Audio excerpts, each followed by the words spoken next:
Hello everyone, welcome to Shine India Academy.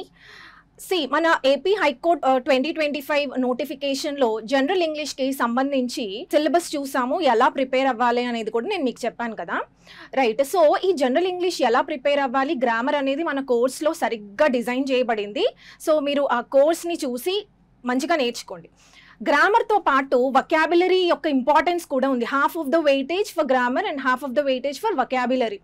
So grammar ఒక్కటే కాదు, వొకాబులరీని కూడా ఎలా నేర్చుకోవాలి అనేది నేను మీకు ఈ సెషన్లో నేర్పిస్తాను. సరే, వొకాబులరీ అంటున్నాడు కదా, అసలు ఏపీ హైకోర్టులో వొకాబులరీలో ఏమేమి నేర్చుకోవాలి అని మనకి ఏం స్పెసిఫై చేశాడు? వొకాబులరీ అని హెడ్డింగ్ ఇవ్వాల. వొకాబులరీలో ఏం నేర్చుకోవాలి అంటే మనకు నోటిఫికేషన్లో ఏం వచ్చాయి అసలు అని అంటే, ఏమని ఇచ్చాడు? Synonyms, okay, synonyms, antonyms. Synonyms అంటే ఏంటి? సినోనిమ్స్ అంటే సేమ్ మీనింగ్స్ కలిగిన మరొక వర్డ్ ఏంటి అని అడుగుతాడు. యాంటోనిమ్స్ అంటే ఆపోజిట్ మీనింగ్స్ ఉన్నవి అడుగుతాడు. ఇవే కాకుండా one word substitutions, okay, one word substitutions కూడా అడుగుతాడు. అంటే ఒక పెద్ద సెంటెన్స్ ఇచ్చి ఈ సెంటెన్స్ని ఒక చిన్న వర్డ్లో చెప్పాలంటే మీరు ఏం చెప్తారు అని అడుగుతాడు. ఇవి కూడా చూద్దాం. అలాగే very important idioms and phrases అంటే జాతీయాలు. ఓకే, సో ఎలా ప్రిపేర్ అవ్వాలి అసలు ఈ సెషన్లో మనం మెయిన్గా ఇడియమ్స్ అండ్ ఫ్రేజెస్ గురించి డిస్కస్ చేద్దాం. ఓకే, మరొక సెషన్లో వన్ వర్డ్ సబ్స్టిట్యూషన్స్, మరొక సెషన్లో సినోనిమ్స్, యాంటోనిమ్స్ అలా చూద్దాం. ఓకే, సో ఏపీ హైకోర్టుకి సంబంధించి వొకాబులరీ ఎలా ప్రిపేర్ అవ్వాలనేది ఫస్ట్ నేను డిస్కస్ చేసిన తర్వాత ఇడియమ్స్ అండ్ ఫ్రేజెస్ కొన్ని మీకు ఎలా చదవాలనేది నేను మీకు చెప్తాను. ఓకే, అండ్ కొన్ని ఇడియమ్స్ కూడా నేను మీకు ఎక్స్ప్లెయిన్ చేస్తాను. రైట్, ఇంకా దీంతో పాటు ఇంకేమున్నాయి వొకాబులరీలో అంటే spelling test. Okay, spelling test కూడా అంటే 4 ఆప్షన్స్లో ఏది కరెక్ట్ స్పెల్లింగ్ లేదా 4 ఆప్షన్స్లో ఏది మిస్స్పెల్డ్ వర్డ్ అని కూడా అడుగుతాడు. సరే, అసలు స్పెల్లింగ్స్ అనేది మనం ప్రత్యేకంగా నేర్చుకోవాలా అంటే అక్కర్లేదు. వొకాబులరీ నేర్చుకుంటాం కదా, అంటే synonyms, antonyms, one word substitutions నేర్చుకుంటాం కదా, ఆ వర్డ్సే మనము ఏం చేయాలి అంటే స్పెల్లింగ్స్ చూసుకోవాలి. ఎందుకంటే అవే వర్డ్స్ మనకి స్పెల్లింగ్ టెస్ట్లో ఇస్తూ ఉంటాడు. ఓకే, ఇంకా చెప్పాలంటే అసలు స్పెల్లింగ్ టెస్ట్లో ఎలాంటివి ఇస్తూ ఉంటాడంటే AEIOU అంటే వెవెల్స్. ఒక వర్డ్లో AEIOU వర్డ్స్ అంటే వెవెల్స్ రిపీటెడ్గా ఉన్నాయి అనుకోండి, ఆ వర్డ్స్ ఇస్తాడు. ఇంకా ఏ వర్డ్స్ ఇస్తాడు అంటే డబుల్ లెటర్స్ ఉన్నవి. Like for example committee spelling ఏంటి? COMMITTEE double, so MMTTEE. Okay, and then continues, ఇలాంటి స్పెల్లింగ్స్ అన్ని కూడా.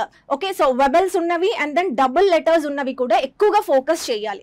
మనకు అవన్నీ చాలా ఫెమిలియర్ ఉన్న వర్డ్స్, అంటే తెలిసిన వర్డ్సే, కాకపోతే స్పెల్లింగ్ వచ్చేసరికి కన్ఫ్యూజ్ అవుతాం మనకి ఎగ్జామ్లో. ఓకే, సో ఏం చేయాలి అంటే ఫస్ట్ స్పెల్లింగ్ టెస్ట్లో కరెక్ట్ స్పెల్లింగ్ ఏంటి అనేది ఫైండ్ అవుట్ చేయడం ఎలా అంటే కొన్ని వర్డ్స్ ఉంటాయి, కొన్ని ఇంపార్టెంట్ వర్డ్స్, అవి ఎగ్జామ్ ముందు చూసుకొని వెళ్తే చాలు. సో స్పెల్లింగ్ టెస్ట్ కూడా నేను మీకు చెప్తాను. ఓకే, సరే, ఫస్ట్ అసలు వొకాబులరీని ఎలా ప్రిపేర్ అవ్వాలి అనేది చూద్దాం. ఫస్ట్ మీరు నోట్స్ రాసుకునేటప్పుడు ఎలా రాసుకోవాలి నోట్స్ రాసేటప్పుడు. వొకాబులరీ రాసేటప్పుడు ఎప్పుడూ కూడా మీరు మీ పేజ్ని ఇలా 3 కాలమ్స్గా డివైడ్ చేయాలి. ఓకే, 3 కాలమ్స్గా ఫస్ట్ ఇలా డివైడ్ చేయండి. ఫస్ట్ కాలంలో సినోనిమ్ అయితే సినోనిమ్ రాసుకోవాలి, యాంటోనిమ్ అయితే యాంటోనిమ్ రాసుకోవాలి. వన్ వర్డ్ సబ్స్టిట్యూషన్స్ నేర్చుకున్నారనుకోండి, వన్ వర్డ్ సబ్స్టిట్యూషన్స్ వస్తాయి. ఇడియమ్స్ అనుకోండి, ఇడియమ్స్ రాసుకుంటాం ఇక్కడ, అంటే ఇక్కడ వొకాబ్ రాస్తాం, వర్డ్ రాస్తాం. ఓకేనా? తర్వాత ఈ సెకండ్ కాలం మీనింగ్ రాస్తాం. మీనింగ్ అంటే దాని యొక్క మీనింగ్ ఏంటి అని రాస్తాం. థర్డ్ కాలం ఉంది కదా, ఈ థర్డ్ కాలమే చాలా చాలా ఇంపార్టెంట్. దీన్నే మనం నిమోనిక్ అని అంటాం. నిమోనిక్ అంటే బండ గుర్తులు, ట్రిక్స్. ఒక వర్డ్ని మనం ఎలా గుర్తుపెట్టుకోవాలి అని, ఎందుకంటే మనం ఎన్నో వర్డ్స్ నేర్చుకుంటాము. ఆ వర్డ్స్ అన్నీ మనకి ఎగ్జామ్లో, అంటే ఆ వర్డ్ కనుక ఎగ్జామ్లో వస్తే దాన్ని ఎలా ఆన్సర్ చేయాలి, గుర్తుంటాయా? ఒక వర్డ్ 100 సార్లు చదివినా కూడా 10 రోజులు కూడా మనం గుర్తుపెట్టుకోలేం. సో ఆ కేసులో ఏం చేయాలి మరి? అన్ని సార్లు చదవాలి. ఒక వర్డ్ని 100 సార్లు చదవాలంటే అవసరం లేదు. ఒక వర్డ్ని ఒక 2 సార్లు చదువుతాం మనం, అంతే సింపుల్గా. కాకపోతే అది ఎలా వచ్చింది అంటే దాని యొక్క మూలాలు తెలుసుకుంటాం. సో ఎప్పుడైతే రూట్స్ లేదా ఆరిజిన్స్ ఎలా వచ్చింది అని మనం తెలుసుకుంటామో అది ఎప్పటికీ గుర్తుంటుంది. ఓకేనా? అట్లీస్ట్ మీ ఎగ్జామ్ అయ్యేంత వరకు అయితే తప్పకుండా గుర్తుంటుంది. మళ్ళీ రివిజన్ కూడా చేయనవసరం లేదు. ఆప్షన్స్లో మీ కరెక్ట్ ఆన్సర్ ఏంటో గుర్తుపెట్టాలి అంతే. అంతేగాని మీరేం రాయనవసరం లేదు కదా, మీనింగ్ రాయాల్సిన అవసరం లేదు. ఓకేనా? సో ఇలా రాసుకోవాలి మీరు.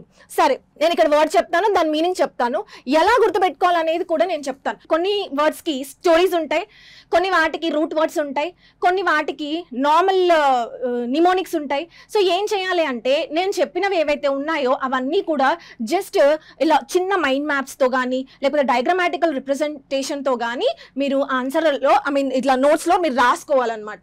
సో ఎప్పుడైతే ఇలా రాసుకుంటారో నోట్స్ తీయగానే ఫస్ట్ మీకు ఇది మీరు ఈ వర్డ్ చదవగానే, ఓకే, ఈడియమే కానీ ఏదైనా కానీ ఇది చదవగానే మీకు వెంటనే మీరు ఆన్సర్ చెప్పేస్తారు. ఎలా చెప్పేస్తారు అంటే బేస్డ్ ఆన్ ద నిమోనిక్స్. అర్థమవుతుంది కదా? సో అంత ఇంపార్టెంట్ రోల్ అనేది నిమోనిక్స్ మనకి ఇస్తుంది. సో ఒక వర్డ్ని మనం గుర్తుపెట్టుకోవాలంటే మేజర్గా నిమోనిక్స్ ద్వారానే మనం గుర్తుపెట్టుకోవాలి. ఎందుకంటే ఎన్ని పదాలు నేర్చుకున్నా మనం మర్చిపోతాం కాబట్టి at the end of the day ఏం చేస్తారు, మాకొద్దు మేము వొకాబులరీ నేర్చుకోం, జస్ట్ గ్రామర్ నేర్చుకొని వెళ్ళిపోతామని డిసైడ్ అయిపోతారు, గివ్ అప్ ఇస్తారు. సో అందుకని ఏం చేయాలంటే వొకాబులరీని కూడా నేర్చుకోవాలి. ప్రతి ఒక్క మార్క్ మనకి ఇంపార్టెంటే కదా. ఎస్. సో ఈ సెషన్లో మనం ఏం చేద్దామంటే, సో నేను అన్ని వొకాబులరీలో అన్నిటిపైన కూడా నేను సెషన్స్ చేస్తాను. దాంట్లో ఈరోజు ఫస్ట్ మనము ఇడియమ్స్ అండ్ ఫ్రేజెస్ స్టార్ట్ చేద్దాం. Okay, so idioms and phrases అంటే ఏంటి? ఫస్ట్ ఇడియమ్స్ అండ్ ఫ్రేజెస్ అంటే దాన్నే జాతీయాలు అని అంటారు, తెలుగులో జాతీయాలు అని అంటారు. ప్రావర్బ్స్ అంటే ఏంటి? సామెతలు. ఇడియమ్స్ అంటే ఏంటి? జాతీయాలు. సరే, మరి ఇడియమ్స్ని అసలు మనం ఎలా వాడతాము? ఎందుకు ఇడియమ్స్ మనకు అంత ఇంపార్టెంట్ అయ్యింది అంటే ఇడియమ్స్కి ఎప్పుడూ కూడా లిటరల్ మీనింగ్ అనేది ఉండదు. లిటరల్ మీనింగ్ ఉండదు. ఓకే, అంటే ఇడియమ్స్ అనేవి ఒక 4-5 పదాలు కలిపితే మనకు ఒక ఇడియం ఫామ్ అవుతుంది, అవునా? సరే, లిటరల్ మీనింగ్ అంటే ప్రతి ఒక్క వర్డ్ యొక్క మీనింగ్ తెలిస్తే దాని యొక్క మీనింగ్ అదే అవుతుంది అని అది కాదు మీనింగ్, రైట్? దాని లిటరల్ మీనింగ్ అంటే ఆ వర్డ్స్ యొక్క మీనింగే ఇడియం మీనింగ్ అంటే కాదు, లిటరల్ మీనింగ్ అవ్వదు. మరి దీనికి ఏముంటది అంటే ఫిగరేటివ్ మీనింగ్ ఉంటుంది. Figurative meaning. For example don't build castles in air. Don't build castles in air అనే ఈ ఇడియం, ఇది కూడా ఇంపార్టెంట్ ఇడియమే కానీ కామన్ ఇడియం, అందరికీ తెలిసింది. C don't build castles in air అంటే ఏంటి? గాలిలో మేడలు కట్టద్దు అంటే దాని మీనింగ్ ఏంటి? సి ఇక్కడ క్యాజల్స్ అంటే ఏంటి? ఫోర్ట్. అంటే గాలిలో ఫోర్ట్ అంటే మేడలు కట్టొద్దు. లిటరల్ గా మనం కడతామా చెప్పండి? గాలిలో మేడలు మనం కడతామా? కానీ కట్టం, కానీ అట్లా ఊహించుకుంటాం. అంటే డే డ్రింక్, పగటి కలలు కనడం.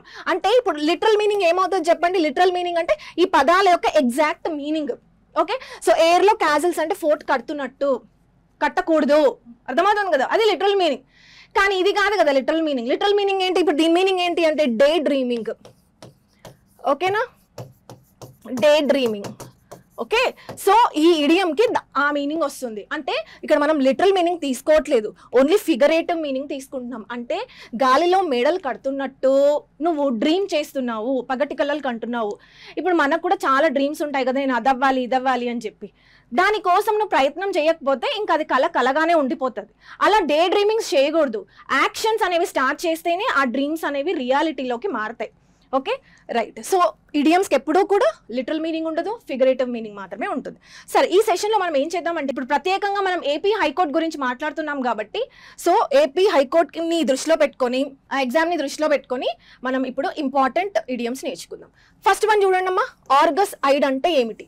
ఆర్గస్ ఐడ్ అంటే కేర్ఫుల్ అబ్జర్వెంట్ లేదా విజిలెంట్ అని అర్థం. అంటే దాని మీనింగ్ ఏంటి?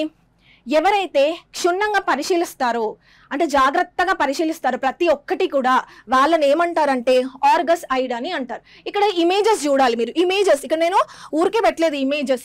ఇమేజెస్ ఏం చేస్తాయి అంటే ఆ క్వశ్చన్, ఇప్పుడు మన టార్గెట్ ఏంటంటే చూడండి, ఇది మన క్వశ్చన్, అవునా? ఇప్పుడు ఇది మన ఆన్సర్. ఈ రెండింటిని కనెక్ట్ చేయాలి. ఎలా కనెక్ట్ చేస్తామంటే ఈ ఆన్సర్ని తీసుకొచ్చి ఈ క్వశ్చన్లో ప్రింట్ చేసేయాలి. అంటే నువ్వు క్వశ్చన్ చూడగానే నీకు ఆన్సర్ వెంటనే గుర్తు రావాలి. ఎలా గుర్తొస్తుంది అంటే వెంటనే ఆ ఆప్షన్లోకి నువ్వు వెళ్ళిపోవాలి. అర్థమవుతుందా? కరెక్ట్ ఆన్సర్ అనేది నువ్వు ఆన్సర్ చేయాలి. సో ఎలా చేయాలి అంటే డైరెక్ట్ కనెక్షన్ ఎలా తీసుకురావాలి? ఎందుకంటే మనకి ఆప్షన్స్లో ఆలోచించి ఇంత టైం ఉండదు మనకి ఎగ్జామ్లో. సో మనం ఏం చేయాలంటే డైరెక్ట్గా నాకు ఆన్సర్ రావాలి. క్వశ్చన్ చూడగానే నాకు క్వశ్చన్ కనిపించొద్దు, ఆన్సర్ కనిపించాలి. సరే చూడండి, ఇమేజ్ చూడండి. అసలు ఆర్గస్ అంటే ఎవరు? ఓ స్టోరీ ఉంది. ఇప్పుడు నేను కొన్ని ఇడియమ్స్కి స్టోరీస్ చెప్తాను, మీరు ఆ హోల్ స్టోరీ రాసుకోని అవసరం లేదు, నిమోనిక్స్లో రాసుకోని అవసరం లేదు. నేను చెప్తాను నోట్స్ ఎలా రాయాలనేది కూడా నేను మీకు చెప్తాను. చూడండి, అప్పట్లో ఎప్పుడో కూడా గుర్తుపెట్టుకోండి, ఇడియమ్స్ అనేవి అప్పుడెప్పుడో జరిగాయి అనమాట, అప్పుడెప్పుడో పూర్వం జరిగాయి. సో అదే విధంగా మళ్ళీ ఇప్పుడు జరిగాయి అనుకోండి, ఆ సిచ్యువేషన్ బేస్నో లేకపోతే ఆ వ్యక్తుల పేరు పైననో మనకి ఇడియమ్స్ అనేవి వచ్చాయి అనమాట. సో అప్పట్లో ఏం జరిగిందంటే ఒక కింగ్ ఒక క్వీన్ ఉండేవాళ్ళు. ఈ క్వీన్ కి ఒక మంచి beautiful calf. What is calf? Calf అంటే ఏంటి? దూడపిల్ల, అవునా? సో దూడ ఉండేది, ఇది చాలా అందంగా ఉండేది అనమాట. సో ఎవరు చూసినా కూడా దీన్ని తీసుకెళ్ళిపోదామని ప్లాన్ చేస్తూ ఉంటారు. సో మరి ఏం చేస్తుంది ఈ రాణి ఏం చేస్తుంది అంటే ఈ కాఫ్ సంరక్షణ కోసం ఒక వ్యక్తిని అపాయింట్ చేస్తుంది, గార్డ్గా, వాచ్మెన్ లాగా అపాయింట్ చేస్తుంది. అతని పేరే ఆర్గస్. ఓకే, అతని పేరే ఆర్గస్. ఎందుకు ఈ వ్యక్తిని అపాయింట్ చేసింది యాజ్ ఎ గార్డ్గా అంటే అతనికి ఒక ప్రత్యేకత ఉంది. చూడండి, ఇతనే ఆ పర్సన్. ఆర్గస్ అంటే ఎవరు? ఈ పర్సన్కి మనలాగా 2 కళ్ళు ఉండవు. ఓకే, ఈ పర్సన్కి ఒళ్ళంతా కూడా ఇతనికి 100 ఐస్ ఉంటాయి. ఎన్ని ఐస్ ఉంటాయి? హోల్ బాడీ మొత్తం 100 ఐస్ ఉంటాయి. సో ఎప్పుడైతే ఈ బాడీ మొత్తం 100 ఐస్ ఉంటాయో ప్రతి కన్ను కూడా ఈ కాఫ్ని సంరక్షిస్తూ ఉంటాయి అన్నమాట. అర్థమవుతుందా? ఇప్పుడు ఇంకో క్వశ్చన్ అడుగుతారు, ఏమని అంటే మరి ఇప్పుడు గార్డ్ అంటే 8 అవర్స్ 12 అవర్స్ జాబ్ చేస్తాడు కదా మేడం, వీడేంటి 24 అవర్స్ చేస్తాడు అంటే అవును చేస్తాడు. మరి మనకి నిద్ర రాదంటే నిద్ర వస్తుంది. నిద్ర వచ్చినప్పుడు కేవలం ఆ 2 ఐస్ మాత్రమే మూసుకుపోతాయి, మిగతా 98 ఐస్ ఆవుని సంరక్షిస్తూ ఉంటాయి. ఇదొక కేసు. ఓకే, ఇదొక ఇన్సిడెంట్ జరిగింది, అప్పుడెప్పుడో జరిగింది ఇది ఇన్సిడెంట్. సో అంటే వీడు ఇంత జాగ్రత్తగా ఆ కాఫ్ని చూస్తున్నాడు కదా, అలా ఎవరైనా ఓకే పోలీస్ డిపార్ట్మెంట్లో కానీ విజిలెన్స్ డిపార్ట్మెంట్లో కానీ క్షుణ్ణంగా పరిశీలిస్తారో, చాలా జాగ్రత్తగా పరిశీలిస్తారో వాళ్ళందరికీ కూడా ఈ ఇడియం అనేది ఉపయోగించవచ్చు. అందుకని ఆర్గస్ ఐ. ఇప్పుడు మీరు నోట్స్ ఎలా రాస్తారు చూడండి, నేను 3 కాలమ్స్ చేయమని చెప్పాను కదా. ఎస్, సో ఫస్ట్ కాలంలో ఆర్గస్ ఐ అని రాస్తారు. సెకండ్ కాలం దాని యొక్క మీనింగ్ రాస్తారు. మీనింగ్ అంటే ఏంటి? కేర్ఫుల్ అబ్జర్వెంట్ లేదా విజిలెంట్ అని. తర్వాత ఇక్కడ నిమోనిక్ పార్ట్లో ఏం రాస్తారంటే Argus is equal to 100 eyes. అయిపోయింది. ఈ 100 ఐస్ అంటే ఆర్గస్ అనే వ్యక్తికి 100 ఐస్ ఉన్నాయి. సింపుల్. ఇది ఒక్క చూడండి, నేను ఇంత పెద్ద స్టోరీని కేవలం ఒక చిన్న లైన్లో మాత్రమే రాసేసాను. అలా రాసుకోవాలి నోట్స్ అనేది. ఓకే, మొత్తం స్టోరీ రాసుకోవాల్సిన అవసరం లేదు. So what is Argus eyed? Careful observant లేదా విజిలెంట్. నెక్స్ట్ చూడండి అమ్మా, on the spur of the moment అంటే ఏమిటి? On the spur of the moment అంటే వితౌట్ డీలే అని అర్థం. వితౌట్ డీలే అంటే తక్షణమే, అంటే లేట్ చేయకుండా వెంటనే ఏదైనా పని చేస్తే దాన్ని on the spur of the moment అని అంటారు. ఇప్పుడు ఎలా కనెక్ట్ చేయాలి? ఇది మన క్వశ్చన్, ఇప్పుడు ఇది మన ఆన్సర్, అవునా? సరే, ఈ క్వశ్చన్ చూడగానే వెంటనే ఆన్సర్ నువ్వు ఎలా పెట్టగలుగుతావు అనేది చూడాలి. ఎలా కనెక్ట్ చేయొచ్చు, దీన్ని ఎలా గుర్తుపెడతారు అని నేను మిమ్మల్ని అడిగితే మీరు ఏమంటారు? మేడం ఇక్కడ ఏముందో చూడండి, మొమెంట్ అని ఉంది కదా. మొమెంట్ అంటే ఏంటి? టైమే కదా. సో టైం అంటే ఇక్కడ కూడా అంతే, వితౌట్ డిలే టైం అంటే ఈ రెండు కూడా మేము కనెక్ట్ చేస్తూ చదవచ్చు కదా అని అనొచ్చు. కానీ మొమెంట్ అనే వర్డ్ మరొక ఇడియంలో ఉంటే అప్పుడేం చేస్తారు? సో అందుకని ఏం చేయాలంటే ఈ స్పర్ అన్న వర్డ్ ఉంది కదా, దీని మీద ఫోకస్ చేయాలి. స్పర్ అనేది కేవలం ఈ ఇడియంకి మాత్రమే ఉంటుంది, ఇంకా ఏ ఇడియమ్స్కి స్పర్ అనేది ఉండదు. అసలు స్పర్ అంటే ఏమిటి? చూడండి ఈ ఇమేజ్, దీన్నే స్పర్ అని అంటారు. ఎక్కడి నుంచి వచ్చింది అసలు ఈ ఇడియం అంటే హార్స్ రేసింగ్. ఈ హోల్ ఇడియం మనకి హార్స్ రేసింగ్ నుంచి వచ్చింది. ఓకేనా? Horse racing, right. Horse racing అంటే హార్స్ రేసింగ్ లో పాల్గొనే వాళ్ళు ఒక ప్రత్యేకమైన షూ ధరిస్తారు. ఆ షూ ఎలా ఉంటుంది అంటే చూడండి, ఈ షూకి వెనకాల ఒక పరికరం ఇలా అమర్చబడి ఉంటుంది, దాన్నే స్పర్ అని అంటారు. స్పర్ అంటే స్పైక్డ్ వీల్ అని అర్థం. Okay, spiked wheel. So spiked wheel అంటే ఏంటి? ఈ వీల్ ఎందుకుంది ఆ షూకి వెనకాల ఎందుకుంది అంటే ఎప్పుడైతే ఆ షూని వేసుకొని హార్స్ పైకి ఎక్కగానే చిన్న మూమెంట్ ఇస్తాడనమాట. ఆ షూతో చిన్న మూమెంట్ ఇవ్వగానే ఆ వీల్ అనేది తిరుగుతుంది, రొటేట్ అవుతుంది. సో రొటేట్ అయినప్పుడు హార్స్కి ఒక సిగ్నల్ వెళ్తుంది, ఓకే తక్షణమే వెంటనే బయలుదేరాలి నేను అని చెప్పి. సో అందుకని ఈ స్పర్ అనేది మనకి ఆ ఉద్దేశంతో మనకి యూజ్ చేయబడింది. సో స్పర్ అంటే స్పైక్డ్ వీల్. సో మీరు నోట్స్ లో ఎలా రాస్తారో ఒక డయాగ్రామ్ ఇలా గీసుకోవచ్చు. ఇదే కదా స్పైక్డ్ వీల్. ఎస్, సో ఈ స్పైక్డ్ వీల్ హార్స్ షూకి ఉన్నప్పుడు అది వేసుకొని ఆ షూ వేసుకొని హార్స్ మీదకి కూర్చోగానే ఒక చిన్న మూమెంట్ ఇవ్వగానే ఆ వీల్ అనేది రొటేట్ అవ్వడం వల్ల ఆ హార్స్ అనేది తక్షణమే బయలుదేరుతుంది. So without delay. Okay, so on the spur of the moment అంటే ఏంటి? Without delay. నెక్స్ట్ చూడండి అమ్మా, అబవ్ బోర్డ్ అంటే ఏమిటి? నౌ సీ, అబవ్ బోర్డ్ అంటే ఆనెస్ట్ అండ్ ఫెయిర్ అని అర్థం, అంటే నిజాయితీగా ఉండడం.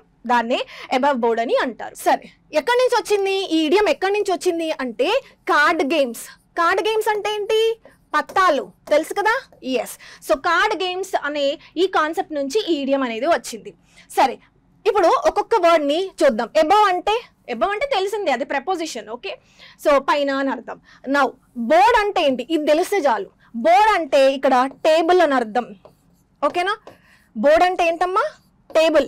ఏ టేబుల్ మీద అయితే కార్డ్ గేమ్స్ ఆడతారో ఆ టేబుల్ని ఏమంటారు, బోర్డ్ అని అంటారు. బోర్డ్ అంటే మనం నేర్చుకుని బ్లాక్ బోర్డో వైట్ బోర్డో కాదు, బోర్డ్ అంటే టేబుల్ అని అర్థం. అంటే ఇలాంటి టేబుల్, ఈ రౌండ్ టేబుల్ కానీ స్క్వేర్ టేబుల్స్ ఉంటాయి కదా, ఎక్కడైతే ఈ గ్యాంబ్లింగ్ గేమ్స్ ఆడతారో, పత్తాలు ఆడతారో, సో ఆ టేబుల్ని బోర్డ్ అని అంటారు. ఓకేనా, సో బోర్డ్ అంటే ఏమిటి, టేబుల్.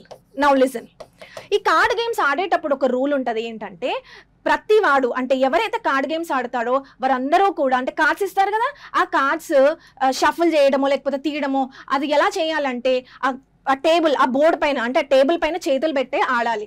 అంతేగాని టేబుల్ కింద చేతులు పెట్టి నువ్వేవో జిమ్మిక్స్ చేయడమో, ట్రిక్స్ చేయడమో, వేరే వాళ్ళని మోసగించడమో ఇలాంటివి ఏవి చేయకూడదు. అందుకే రూల్లో ఒక నియమం ఏంటంటే, ఎప్పుడూ కూడా మీరు మీ హ్యాండ్స్ని అబవ్ బోర్డ్ పైన మాత్రమే ఉంచి ఆడాలి.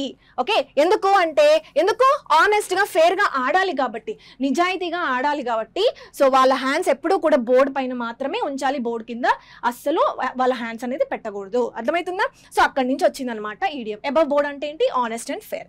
నెక్స్ట్ చూడండి అమ్మా, వెరీ ఇంపార్టెంట్. అకిలిస్ హీల్ అంటే ఏ పర్సన్స్ వీక్నెస్ అని అర్థం.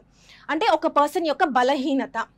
సరే, అసలు ఈ అకిలిస్ అనే వాడు ఎవరు, ఈ హీల్ అంటే ఏమిటి? హీల్ అంటే ఏంటమ్మా, మడిమ. ఓకేనా, మన కాలి యొక్క మడిమని హీల్ అని అంటాం. నౌ సి, అకిలిస్ అనేవాడు ఎవడు? ఫస్ట్ ఇతను ఒక గ్రీక్ హీరో, అంటే గ్రీక్ దేశానికి అతను ఒక హీరో.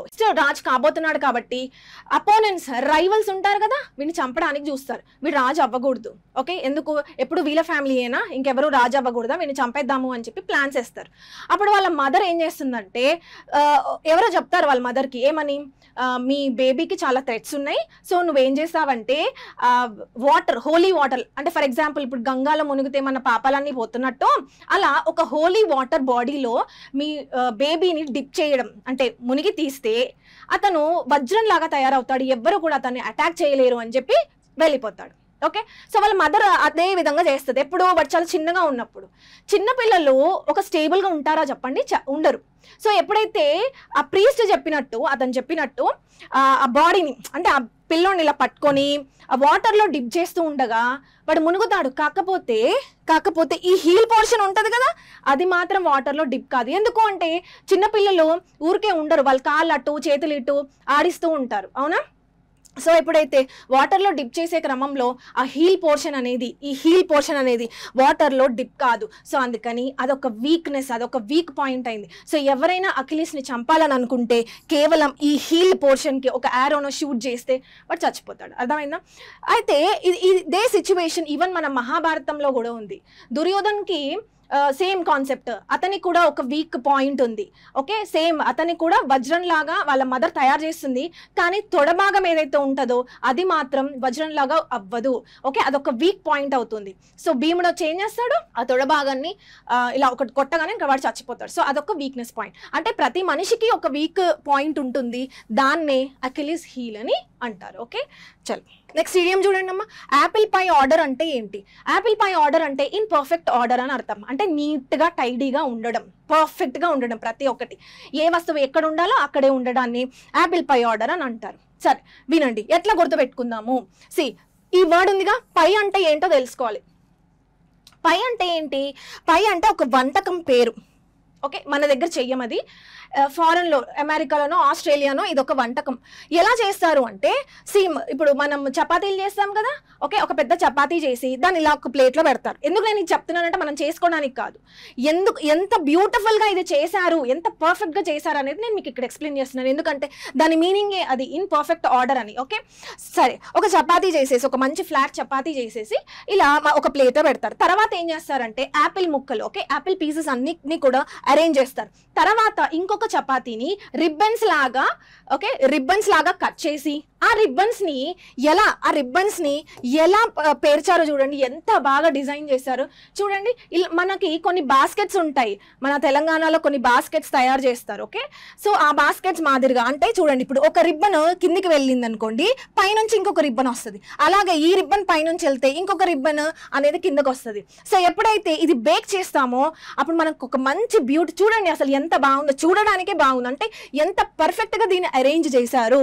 ఓకే, అందుకని యాపిల్ పై ఆర్డర్, అందుకే వచ్చింది దీనికి పేరు యాపిల్ పై ఆర్డర్. ఓకే, సో దాని మీనింగ్ ఏంటి అంటే ఇన్ పర్ఫెక్ట్ ఆర్డర్ అని అర్థం. ఇక్కడ చూడండి అమ్మా, మీకు సేమ్ ఇది మన రియల్ లైఫ్ ఎగ్జాంపుల్స్ లో కనెక్ట్ చేయాలనుకుంటే ఎప్పుడు మన ఇల్లు కానీ ఆర్గనైజేషన్ కానీ ఎప్పుడు నీట్ గా ఉంటుంది అంటే, let us talk about the organizations. ఎప్పుడు నీట్ గా ఉంటుంది, ఎవరైనా ఆడిటింగ్ కి వచ్చారు అని అనుకోండి, అప్పుడు మనం ఏం చేస్తాము, ప్రతిదీ కూడా ఏ ప్లేస్ లో ఉండాలి, దుమ్ము ధూళి ఏమీ ఉండకూడదు. సో అలా మనం అన్ని నీట్గా ఉన్నాయా లేవా అని చెక్ చేస్తాం. దట్ ఈస్ అది ఆర్గనైజేషన్, ఇన్స్పెక్షన్ ఉన్నా ఆడిటింగ్ ఉన్నా.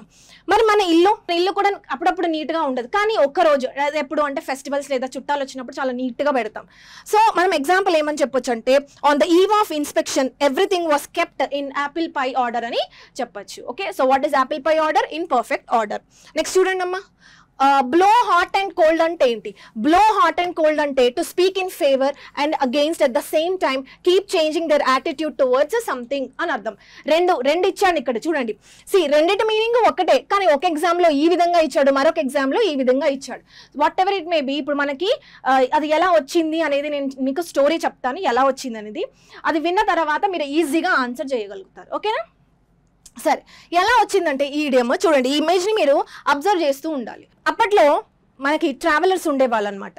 వాళ్ళు బిజినెస్ ఎలా చేస్తారు అంటే, ఒక కంట్రీ నుంచి ఇంకొక కంట్రీకి లేదా ఒక ప్లేస్ నుంచి మరొక ప్లేస్కి ట్రావెల్ అవుతూ అక్కడ వాళ్ళు సంపాదించుకుంటూ వెళ్తారు. ఓకే, వాళ్ళని వ్యాండరర్స్ అని అంటారు లేదా ట్రావెలర్స్ అని అంటారు.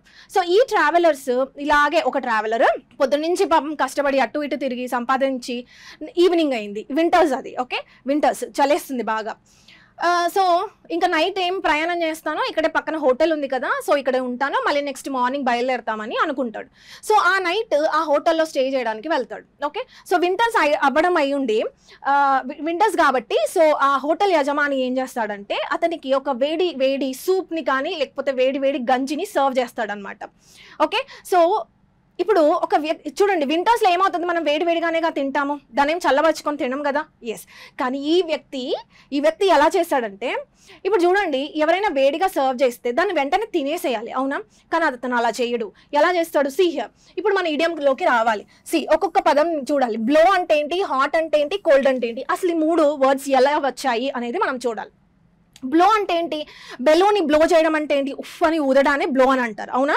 ఎస్. సో అంటే ఇతను 2 సార్లు బ్లో చేశాడంట, ఒకసారి హాట్ కోసం మరొకసారి కోల్డ్ కోసం, 2 సార్లు బ్లో చేశాడు. ఎందుకు బ్లో చేస్తాడు అనేది నేను మీకు చెప్తాను. See here. వాటికి మంచిగా ఒక వేడి గంజి ఇచ్చారు. ఓకే, తాగాలి కదా, కాదు, ఫస్ట్ ఏం చేశాడు, హాట్ కోసం. వాడికి చలేస్తుంది, వింటర్స్ కదా, చలేస్తుంది. చలేసినప్పుడు మనం కూడా ఇలా చేసేవాళ్ళం. ఇలా హ్యాండ్స్ రబ్ చేసి ఉఫ్ అని ఊదేవాళ్ళం. సో దట్ మనకి హాట్ హెయిర్ వచ్చి రాగానే ఇలా చేతిలో ఇలా పెట్టుకునే వాళ్ళం, వార్మ్త్ కోసం, అంటే వేడి తగలడానికి, అవునా? సో ఆ పర్సన్ కూడా అలాగే చేస్తాడు, సేమ్ అలాగే చేస్తాడు. అంటే దేనికోసము? హాట్ కోసం, అంటే వేడితనానికి ఫస్ట్ బ్లో చేస్తాడు. ఓకే, నెక్స్ట్ ఏం చేస్తాడంటే, ఆ సూప్ ఏదైతే ఉందో, ఆ గంజి ఏదైతే ఉందో చాలా వేడిగా ఉంది, వాడికి పాపం తినడానికి రావట్లేదు. దాన్ని ఏం చేస్తాడు అంటే మళ్ళీ ఇంకోసారి బ్లో చేస్తాడు, ఉఫ్ ఉఫ్ అని ఊదుతాడు. అంటే చల్లబరుచుకుంటున్నాడు అని అర్థం. ఓకే, ఆ వేడి గంజి ఏదైతే ఉందో చల్లగైన తర్వాత తాగుదాము అని అనుకుంటారు. ఓకేనా? సో అది రెండోసారి బ్లో చేస్తాడనమాట. అంటే ఒకేసారి చూడండి, వేడి గంజి ఇచ్చినప్పుడు కామ్గా వాడు ఆ వేడి గంజిని తినేస్తే బాడీ మొత్తం వార్మ్త్ అవుతుంది, అంటే వెచ్చగా అవుతుంది బాడీ అంతా. కానీ అలా చేయకుండా ఏం చేస్తాడు చూడండి, ఫస్ట్ బ్లో హాట్, ఇలా చేతులతో ఫస్ట్ టైం బ్లో చేశాడు, సెకండ్ టైం కోల్డ్ కోసం, అంటే ఆ సూప్ చల్లగా అవ్వడానికి మళ్ళీ బ్లో చేశాడు. ఎందుకు ఇంత చేసాం? ఎందుకు అంటే ఒకేసారి రెండు కాంట్రడిక్టరీ యాక్షన్స్, అంటే రెండు వేరు యాక్షన్స్, అంటే ఆపోజిట్ యాక్షన్స్ ని నువ్వు చేసావు అని అర్థం. ఇది మనం ఎప్పుడు ఉపయోగించాలి అంటే, సీ హియర్, ఇప్పుడు ఇద్దరు అంటే వైఫ్ అండ్ హస్బెండ్ కానీ లేకపోతే 2 పార్టీస్ కానీ లేకపోతే 2 కంట్రీస్ కానీ గొడవ పడుతున్నప్పుడు మధ్యవర్తి అనే వాడు వెళ్తాడు, అవునా? సో అంతెందుకు, మన విలేజెస్ లో పంచాయతీలు జరిగేవి కదా, అవును. సో మధ్యలో ఎవరైతే మధ్యవర్తి ఉంటాడో అతను ఏం చేస్తాడు అంటే, ఎవరు డబ్బులు ఇస్తే వాళ్ళ వైపు మాట్లాడతాడు, అవునా? అంటే ఒకేసారి ఫేవర్ గా మాట్లాడతాడు, ఒకేసారి అగెయిన్స్ట్ గా మాట్లాడతాడు. తప్పెవరిది ఉంది? న్యాయంగా మాట్లాడాలి, కానీ అలా మాట్లాడదు, ఎందుకంటే డబ్బులు ఇచ్చారు కాబట్టి. సో అందుకని ఒకేసారి చూడండి, to speak in favour and against at the same time, అదొక మీనింగ్. నెక్స్ట్ మీనింగ్ చూడండి, keep changing there attitude towards, అంటే నువ్వు ఒక మాట మీద ఉండకుండా ఒకసారి ఫేవర్ గా ఒకసారి అగెయిన్స్ట్ గా మాట్లాడావు, అవునా? అలాగే చూడండి, ఒక దానిపైన ఒక స్థిరంగా లేకుండా వెంటనే నీ డెసిషన్స్ని చేంజ్ చేసుకున్నా దాన్ని బ్లో హాట్ అండ్ కోల్డ్ అని అంటారు. ఫర్ ఎగ్జాంపుల్ సండే వచ్చింది, ఫ్రెండ్స్ అందరూ మాట్లాడుకున్నారు ఎక్కడికైనా వెళ్దామని చెప్పి, సో రెస్టారెంట్కి వెళ్దామని అంటాడు. అంటే హీ కీప్స్ ఆన్ చేంజింగ్, ఒక దాని మీద స్థిరంగా ఉండలేకపోతున్నాడు. సో అలాంటి వాళ్ళని బ్లో హాట్ అండ్ కోల్డ్ అని అంటారు. అర్థమవుతుంది కదా?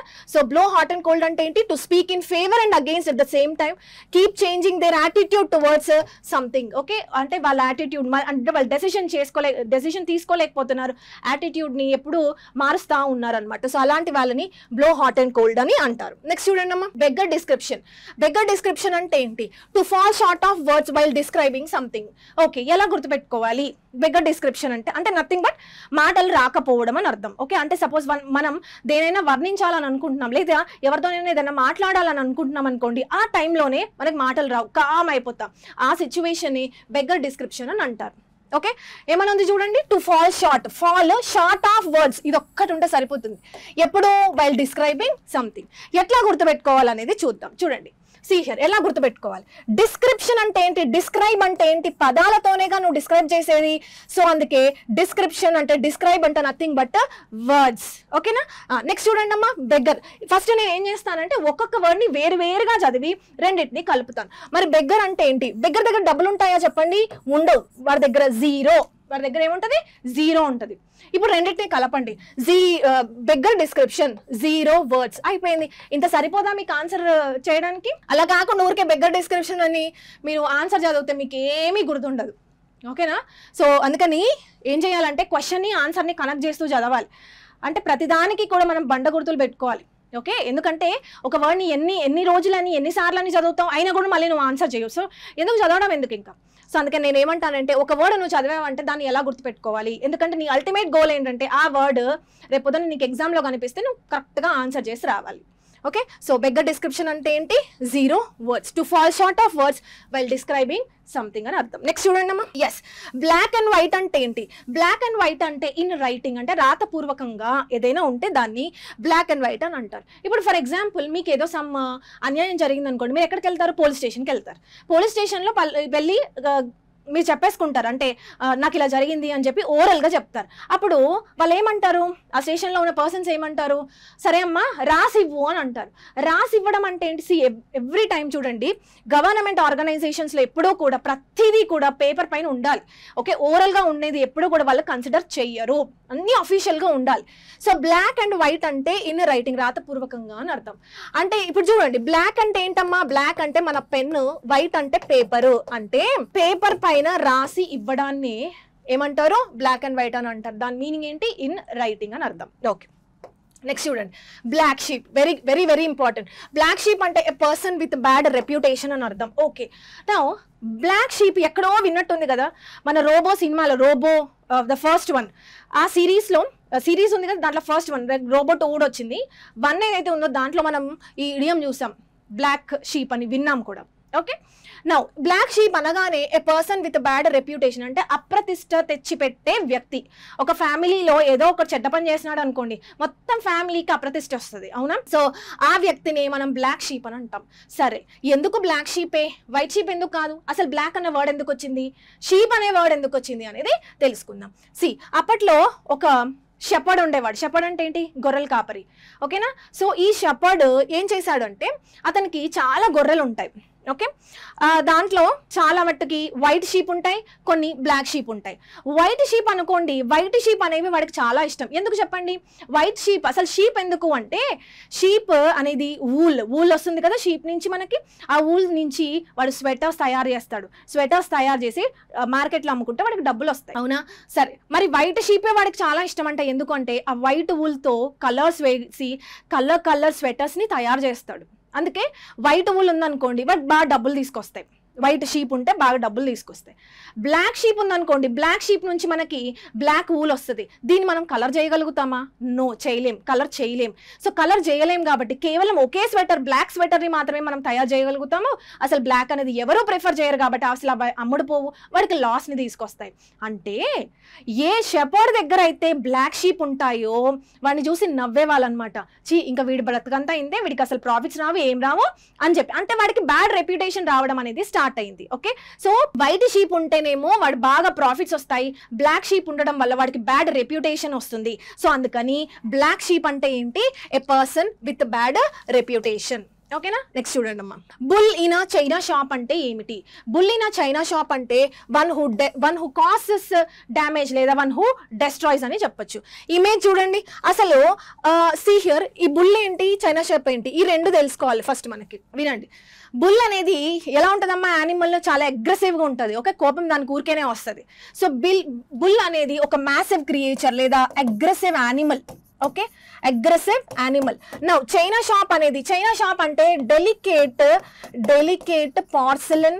ఓకే, డెలికేట్ పార్సిలన్ డిషెస్ ఉంటాయి. ఓకేనా, అంటే పింగాణి పాత్రలు, ఫర్ ఎగ్జాంపుల్ మన సాసెస్ కానీ, ప్లేట్స్ కానీ, స్పూన్స్, కప్స్ ఇలాంటివి ఉంటాయి. అంటే కింద పడితే ఇంకా అవి పగిలిపోతాయి. సో అలాంటి చైనా షాప్లోకి ఎవరు వెళ్ళారు అంటే, బుల్ వెళ్ళింది. బుల్ చైనా షాప్ ఎలా ఉంటుంది, ఎప్పుడైనా మీరు అబ్జర్వ్ చేశారా? ఎలా ఉంటుంది చైనా షాప్? ఇరుగ్గా ఉంటుంది. ఓకే, చిన్న షాపు ఇరుగ్గా ఉంటుంది, ఎక్కువ ప్యాసేజ్ అనేది ఉండదు. సో ఆ షాప్లోకి ఎవరు వెళ్ళారంటే బుల్ వెళ్ళింది. ఇప్పుడు ఈ బుల్ ఏం చేస్తుంది అంటే, ఒక ప్లేస్లో ఉంటుందా, తిన్నగా ఉండదు. సో షాప్లోకి వెళ్తుంది కాబట్టి తోకని ఇలా ఆడించడము, కాళ్ళని ఇలా ఎగరేయడము. సో ఇలా చేయడం వల్ల ఏమవుతుందంటే, ఆ తోక తగిలి, ఆ కాళ్ళు తగిలి ఏమవుతుంది, ఈ షాప్లో ఉన్న ఈ పార్సిలిన్ డిషెస్ ఏవైతే ఉన్నాయో అన్నీ కింద పడతాయి. అంటే ఆ షాప్కి నష్టమేగా వచ్చింది, డెస్ట్రక్షనేగా జరిగింది, డ్యామేజేగా వచ్చింది. అంటే ఎవరి వల్లనైతే ఈ డెస్ట్రక్షన్, డ్యామేజ్ వస్తుందో ఎవరి వల్ల వచ్చింది, ఇక్కడ బుల్ వల్ల వచ్చింది. అలాగే బుల్ అయిన చైనా షాప్ అంటే వన్ హూ కాసెస్ డ్యామేజ్ లేదా డిస్ట్రక్షన్ అని అర్థమైంది కదా. ఎస్, సో నెక్స్ట్ ఇడియం చూద్దాం. నెక్స్ట్ చూడండి అమ్మా, burn the candle at both ends అంటే ఏమిటి? Burn the candle at both ends అంటే to work hard and stay up very late లేదా స్పెండ్ లావిష్లీ. రెండు మీనింగ్స్ ఉన్నాయి, రెండు meanings different meanings, same meanings కాదు ఇక్కడ. ఓకే, ఒక ఎగ్జామ్లో ఈ మీనింగ్ అడిగాడు, మరొక ఎగ్జామ్లో సెకండ్ మీనింగ్ అడిగాడు. ఫస్ట్ నేను ఏం చేస్తానంటే ఈ ఇమేజ్ తీసుకుంటాను. ఓకే, చూడండి, burn the candle at both ends అని అంటున్నాడు. మీ ఇంట్లో పవర్ పోతే ఏం చేస్తారు, ఒక క్యాండిల్ ఒకవైపేగా వెలిగిస్తారు, అవునా? కానీ ఏమంటున్నాడు, burn the candle at both ends వెలిగించామంటే దానికి అర్థం ఏంటి, డబ్బులు ఎక్కువ ఉన్నాయని అర్థమవుతుంది కదా. సో డబ్బులు ఎక్కువ ఏమవుతుంది చెప్పండి, రెండు వైపులో వెలిగిస్తే తొందరగా క్యాండిల్ అయిపోతుంది, ఇంకో క్యాండిల్ వెలిగించాల్సి వస్తుంది. ఓకే, సో అందుకని డబ్బులు ఎక్కువ ఉన్న వాళ్ళు ఇలా చేస్తారేమో మరి. Okay, so burn the candle at both ends అంటే ఏంటి, స్పెండ్ లావిష్గా అంటే ఏంటి, ఇష్టం వచ్చినట్టు స్పెండ్ చేయడాన్ని burn the candle at both ends అని అంటారు. నెక్స్ట్ మీనింగ్ ఏంటంటే చూడండి, ఒక ఎండ్ ఆఫ్ ద క్యాండిల్ని డే టైం అని అంటారు, మరొక ఎండ్ ఆఫ్ ద క్యాండిల్ని నైట్ టైం అని అంటారు. ఓకేనా, ఇప్పుడు చూడండి, ఇప్పుడు అంటే మనకి పవర్ ఉంది. ఓకే, కానీ అప్పట్లో పవర్ కనెక్షన్స్ అనేవి ఉండదు కదా. ఓన్లీ ఈ క్యాండిల్స్ లేకపోతే ల్యాంప్స్ మీదనే ఎక్కువ డిపెండ్ అయ్యేవాళ్ళు. ఎప్పుడు ఈ ల్యాంప్, ఎప్పుడు లైట్ అనేది ఎప్పుడు వెలుగుతుంది అంటే, ఎప్పుడైతే మనం పని చేస్తామో అప్పుడే లైట్స్ వెలుగుతాయి. మనం నైట్ పడుకునేటప్పుడు లైట్స్ అన్ని ఆఫ్ చేసి పడుకుంటాం, అవునా? ఇక్కడ చూడండి, burn the candle at both ends అంటే డే టైంలో వెలిగింది, నైట్ టైంలో వెలిగింది. అంటే దానికి అర్థం ఏంటి, డే టైంలో నువ్వు కష్టపడావు, నైట్ టైంలో కూడా కష్టపడావు. Simple. So to work hard and stay up very late at night అని అర్థం. ఓకేనా, సో రెండు మీనింగ్స్ అనమాట. ఒక మీనింగ్ ఏంటంటే స్పెండ్ లావిష్లీ, మరొక మీనింగ్ ఏంటంటే to work hard and stay up very late at night. 24/7 కష్టపడడాన్ని burn the candle at both ends అని అంటారు. నెక్స్ట్ చూడండి, yes, bear the brunt of అని అంటున్నాడు. Very very important. Bear the brunt of అంటే ఏంటి, to suffer the worst part of something which is unpleasant or problematic situation. అంటే ఏదైనా problematic situation వస్తే దాన్ని మనం భరించడం అనమాట. దాన్నే బేర్ ద బ్రంట్ ఆఫ్ అని అంటారు. ఇక్కడ చూడండి, వాట్ ఈస్ బేర్? బేర్ అంటే ఏంటి, టాలరేట్, భరించడం. I can't bear you any more అని అంటారు, అంటే నేను భరించలేను అని అంటారు. సో బేర్ అంటే ఏంటి, టాలరేట్. బ్రంట్ అంటే ఏంటి, ఇది తెలిస్తే చాలు మీకు ఆన్సర్ వస్తుంది. బ్రంట్ అంటే అన్ప్లెజెంట్ సిచ్యువేషన్. నౌ ప్లెజెంట్ అంటే ఏంటి, అన్ప్లెజెంట్ అంటే ఏంటి? ప్లెజెంట్ అంటే మనకు హాయిగా ఉండే సిచ్యువేషన్స్, అన్ప్లెజెంట్ అంటే ఏంటి, ప్రాబ్లమాటిక్ సిచ్యువేషన్స్, మనం ఇంకా అవన్నీ భరించలేము అనమాట. సో అలాంటి వాటిని అన్ప్లెజెంట్ సిచ్యువేషన్స్ అని అంటారు. సరే, అసలు ఈ ఇడియమ్ ఎప్పుడు వచ్చింది అంటే న్యూస్ పేపర్స్లో ఎక్కువగా ఎప్పుడు వచ్చింది అంటే, సీ హియర్, మన లాక్డౌన్ అప్పుడు ఏం చేశారు, వెహికల్స్, ట్రాన్స్పోర్టేషన్ అంతా బంద్ అయిపోయింది కదా. సో ఆ సిచ్యువేషన్లో ఎవరమ్మా ఎక్కువగా సఫర్ అయింది, రిచ్, పువర్. ఇది ఎవరు ఎక్కువ సఫర్ అయింది అంటే, ఎవరైతే మైగ్రెంట్ వర్కర్స్ అంటే వలస కూలీలు ఉంటారు కదా, అంటే వాళ్ళు వర్క్ కోసం డిఫరెంట్ ప్లేసెస్కి ట్రావెల్ అవుతూ ఉంటారు కదా, వాళ్ళు ఎక్కువగా సఫర్ అయ్యారు. ఓకే, ఎందుకు అంటే ట్రాన్స్పోర్టేషన్ లేదు. సో మరి లాక్డౌన్ ఉంది, ఎక్కడ పని లేదు, సో ఏం చేయాలి, వాళ్ళు వాళ్ళ సొంత ఊర్లోకి వెళ్ళిపోవాలి. ఎలా వెళ్తారు, ట్రాన్స్పోర్టేషన్ లేదు మరి. సో అంటే ఏదో అన్ప్లెజెంట్ సిచ్యువేషన్ పాపం వాళ్ళు ఎక్కువ భరించారు. సో అప్పుడు వచ్చిందనమాట ఈ ఇడియం. అర్థమైంది కదా. So bear the brunt of అని అప్పుడు వచ్చింది. నెక్స్ట్ మరొక సిచ్యువేషన్ కూడా తీసుకుందాం. ఇప్పుడు చూడండి, ఆనియన్ ప్రైసెస్ కానీ లేకపోతే పెట్రోల్ ప్రైస్ ఎక్కువైంది, ఇంక్రీజ్ అయింది అనుకోండి, ఎవరమ్మా భరించేది, మనమే. సరే మరి అది ఎవరు పెంచుతున్నారు, సెంట్రల్ అదే పనిగా కూర్చొని పెంచుతుందా అంటే ఆయిల్ ప్రైస్ ఇంత పెంచాలి, లేకపోతే ఆనియన్ ప్రైసెస్, వెజిటబుల్ ప్రైసెస్ ఇంత పెంచాలి అని అలాంటివి ఏం చెయ్యరు. మరి ఎలా పెరుగుతున్నాయి అంటే ఎక్స్టర్నల్, అంటే బయట వార్స్ జరిగినా ఇంకేదైనా జరిగినా దాని యొక్క ఇంపాక్ట్ మన ప్రైజెస్ మీద పడుతుంది. సో అంటే ఇవన్నీ కూడా మనం టాలరేట్ చేయాల్సిందే. ఓకే, అంటే ఇవన్నీ అన్ప్లెజెంట్గా ఉన్నాయా, ప్లెజెంట్గా ఉన్నాయి, ఆబ్వియస్గా అన్ప్లెజెంట్గా ఉన్నాయి. ఎవరు భరిస్తారు, ఎక్కువ ప్రైస్ ఎవరు పెడతారు. సో ఇలాంటి అన్ప్లెజెంట్ సిచ్యువేషన్స్ని మనం భరిస్తున్నాం కాబట్టి దాన్ని బేర్ ద బ్రంట్ ఆఫ్ అని అంటారు. ఓకేనా. So bear the brunt of అంటే to suffer the worst part of unpleasant or problematic situation. Right. So ఈ సెషన్లో మనం కొన్ని ఇడియమ్స్ నేర్చుకున్నాం కదా. మరొక సెషన్లో కొన్ని idioms as well as one word substitutions అనే సపరేట్ సెషన్స్ నేర్చుకుందాం. ఎందుకంటే మన ఏపీ హైకోర్టుకి సంబంధించి వొకాబులరీ కూడా ఇంపార్టెంట్ కాబట్టి, సో వొకాబులరీలో important words, important idioms, one word substitutions, synonyms, antonyms నేర్చుకొని వెళ్దాం. Okay, thank you.